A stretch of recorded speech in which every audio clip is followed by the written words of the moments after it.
999 বা 999 বিশ্বব্যাপী 999-এর একটাই অর্থ কেউ বিপদে পড়ে সাহায্য চাইছেন। উন্নত বিশ্বের মতো দেশেও চালু আছে 999-এর সেবা। পরীক্ষামূলকভাবে শুরু হওয়া এই সেবাটি এরই মধ্যে জনপ্রিয় হতে শুরু করেছে। আলম হোসেনের ক্যামেরায় আরও জানাচ্ছেন মাফি ইসলাম। নবজাতক শিশুকে নিয়ে সিঁড়ি থেকে পড়ে মারাত্মক আহত হয়েছিলেন যুক্তরাজ্যের নাগরিক ক্যাথরিন। মায়ের এমন বিপদের কথা 999-এ ফোন করে জানিয়েছিল 3 বছরের শিশু অ্যানা। কিছুক্ষণের মধ্যেই ঘটনাস্থলে হাজির অ্যাম্বুলেন্স। বেঁচে যায় ক্যাথরিনের প্রাণ। ন্যাশনাল ইমার্জেন্সি সার্ভিস থেকে বলছি, কিভাবে সহযোগিতা করতে। উন্নত বিশ্বের মতো দেশেও চালু হয়েছে 999, যার মাধ্যমে জরুরি দরকারে পাওয়া যায় অ্যাম্বুলেন্স, ফায়ার সার্ভিস আর পুলিশের সহায়তা।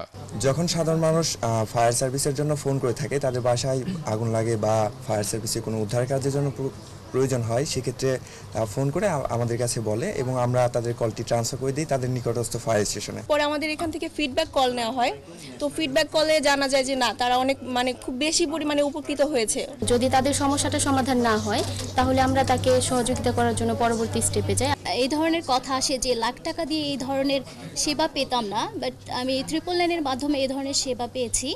সো এই কথাগুলো আসলে খুব মন ছুঁয়ে যাওয়ার মতো। সেবাদানকারীরা জানালেন, পরীক্ষামূলকভাবে চালু হলেও জরুরি এই সেবাটির মাধ্যমে এরই মধ্যে সুফল পেতে শুরু করেছেন সাধারণ মানুষ। কিন্তু চাহিদা অনুযায়ী পর্যাপ্ত লোকবল ও প্রয়োজনীয় যন্ত্রপাতির অভাবে সেবা দেওয়ার কাজটি কঠিন হচ্ছে, জানালেন এই কর্মকর্তা। সারা দেশে 16 কোটি মানুষের দেশে আসলে আমাদের যদি এখন 100 জনের মতো বাহিনী আছে, মানে আমার 100 জনের বহরটা আসলে কাভার করাটা পসিবল হয় না।